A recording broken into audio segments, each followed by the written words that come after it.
These are some mistakes not to do when pouring concrete.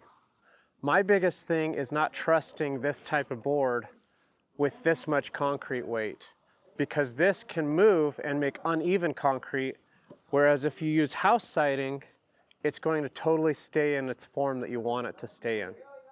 The next thing is making sure your curves flow really well, because what happens is you have these anchor points and things can flex a little bit in the middle.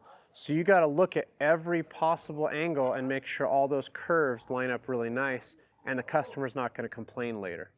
The next big mistake is rushing the process. You see these guys hanging out, they're waiting for the ideal time for this concrete to set and for them to finish everything.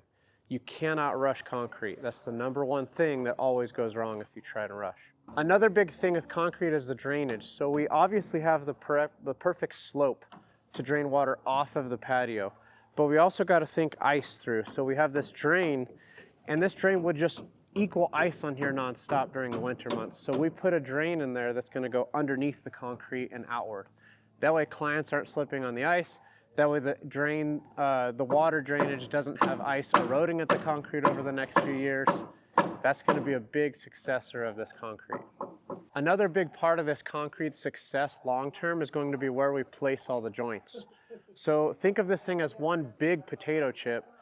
Something's going to move eventually, whether it's now or 30 years from now. So we want to put joints in there to control those cracks. Now we've done 2 going this way, north-south, and 2 going this way, east-west.